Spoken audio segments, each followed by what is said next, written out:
Il est temps que je vous parle de la synagogue de Satan et de ses adeptes. Vous allez voir qui sont les réels ennemis de l'humanité. Restez bien jusqu'à la fin, vous allez tout comprendre. Voici, je donne de ceux de la synagogue de Satan qui se disent juifs et ne le sont pas, mais mentent. Ils se disent juifs, mais ne le sont pas et mentent. Voici, je les ferai venir et se prosterner à tes pieds, et ils sauront que je t'ai aimé. D'accord? Je vais vous démontrer, en fait, quelle est cette fameuse synagogue. Puis, par la suite, je vais vous démontrer qui sont les adeptes de cette synagogue de Satan. Elle est sous nos yeux et nous n'avons même pas remarqué la chose. Pour faire clair et sans surprise, la synagogue de Satan est aujourd'hui la cathédrale Notre-Dame de Paris. Et je vais vous le démontrer en 4 points. Premier point, c'est la seule cathédrale au monde qui a eu un rayonnement international, à tel point qu'elle a levé 843 millions de dollars, mais ne serait-ce qu'avec plus de 600 milliards venant que des milliardaires. D'ailleurs, ils nous font croire que les milliardaires ont mis la main à la poche, mais il faut savoir qu'ils ont eu 75% d'abattements fiscaux, c'est-à-dire que c'est nous qui avons payé la rénovation. Et aujourd'hui, en ayant réouvert la cathédrale et en ayant invité que des milliardaires à prendre place dans les premiers sièges, vous comprenez qu'ils se la sont attribués. En second point, j'aimerais que vous regardiez la croix avec laquelle ils ont fait justement l'entrée dans la cathédrale. Ils ont porté une certaine croix. Cette croix s'appelle la croix de Gucci. Si vous regardez, au centre du Christ qui a sa couronne, il y a un espèce de carré avec différentes pierres précieuses. Est-ce que vous savez d'où vient justement cette tradition de ce carré avec les pierres? Regardez maintenant la tenue d'un prêtre sacrificateur, d'un rabbin sacrificateur, celui qui va sacrifier justement la génisse rousse. Et je reviendrai sur la génisse rousse juste. Donc, comme vous pouvez le constater, ils ont fait rentrer un Christ talmudiste, non pas un Christ catholique, dans la cathédrale, le jour de son inauguration au public. Mais si seulement il s'était arrêté là. Est-ce que vous avez vu le bénitier? Vous voyez le bénitier qui est à l'entrée? Jamais on a vu un bénitier à l'entrée d'une cathédrale. Et bien là, sachez qu'il a une place bien précise. Regardez, il s'agit en fait du temple de Salomon. Il y avait en fait un bol en airain dans lequel il doit y avoir de l'eau pour que les fidèles puissent se nettoyer avant de rentrer. Voilà pourquoi est-ce qu'ils ont mis le bénitier à cet endroit, pour pouvoir avoir le point d'eau qui est nécessaire pour dire que nous sommes bien dans le temple de Salomon. Et comme vous pouvez voir, à l'entrée du temple de Salomon, il doit y avoir 2 piliers, Jachin et Boaz. Et bien c'est justement en fait les 2 tours qui ne sont pas tombées, les 2 tours de la cathédrale, qui représentent Jachin et Boaz. Lorsque l'on va au niveau du transept, vous savez, l'endroit où se croise la cathédrale, d'accord? À cet endroit-là, au niveau du croisement, ils ont mis un emplacement. Dans l'emplacement, il y a la Vierge Marie et Jésus. Mais quand vous regardez, elle est dans un ciel étoilé, d'accord? Mais regardez, dans chacune des niches qu'il y a autour du cœur, comme vous pouvez constater, tous les ciels sont étoilés. Mais est-ce que vous savez d'où viennent ces ciels étoilés? Ces ciels étoilés proviennent soit des synagogues, comme vous pouvez voir là, je vous montre la synagogue de Carpentras de 1343, d'accord, la toute première synagogue en France. On ne peut pas me dire, regardez le ciel étoilé, d'accord? Mais c'est aussi le ciel étoilé des temples maçonniques. Vous voyez la relation avec la synagogue de Satan? Et allons encore plus loin. Vous voyez, ils ont changé le reliquaire du Christ avec sa couronne.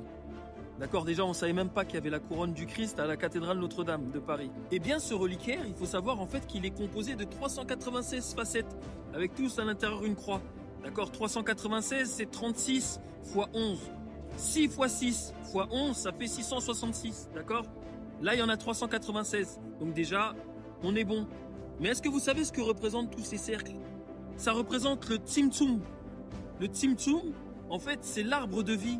L'arbre de vie des séphirotes. Les 10 séphirotes, voilà, c'est exactement ce que le Tzimtzum représente. Et c'est dans un Tzimtzum qu'ils sont partis mettre la couronne du Christ. Enfin, pas la couronne du Christ, la couronne de Jésus. Parce qu'il faut savoir que le Jésus qui va revenir, le Jésus que vous attendez, n'est pas le Christ. Le Jésus est le fils de Yahvé. Et ça, je vais vous le démontrer dans une prochaine vidéo.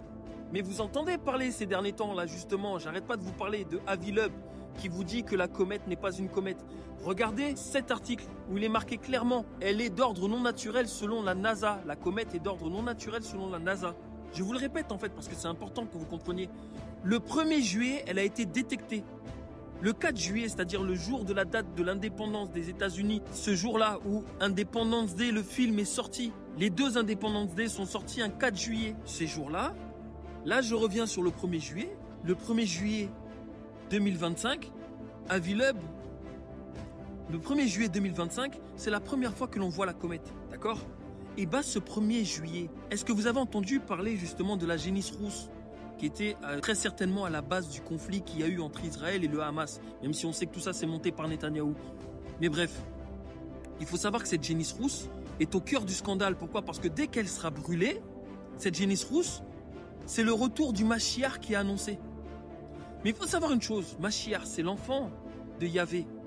Et Yahvé, est-ce que vous avez vu qu'il y a plus de 30 versets qui vous disent clairement que Yahvé aime l'odeur des charniers qui brûlent, aime l'odeur de la chair humaine qui brûle, du sang et de la graisse qui lui appartiennent. Regardez, je vous mets les versets, il y en a plus de 30. Est-ce que ça, c'est un Dieu d'amour? Maintenant, je vais terminer par le fait que le 1er juillet, en toute discrétion, ils ont brûlé une génisse rousse en Israël. Regardez, l'article, il est là. C'est-à-dire que le même jour où ils vous disent que la comète arrive, d'accord, ils font brûler l'odeur. Ils font brûler l'odeur qu'affectionne le plus Yahvé. D'accord? Selon les rites rabbiniques. Il faut savoir qu'à partir de ce jour-là, la cathédrale devient le temple de Salomon. Avant cela, elle a été réouverte avec une série de 7, comme elle nous disait Christine Lagarde. Il va falloir que je vous fasse une vidéo sur ce sujet. Car là aussi, nous sommes en fait avec Donald Trump, Emmanuel Macron, le général Georgelin. Vous allez voir que tout est lié avec le 7, d'accord? Et là, le 7 septembre de ce mois-ci, c'est-à-dire dans 2 jours, il y a une éclipse lunaire totale, c'est-à-dire une lune de sang.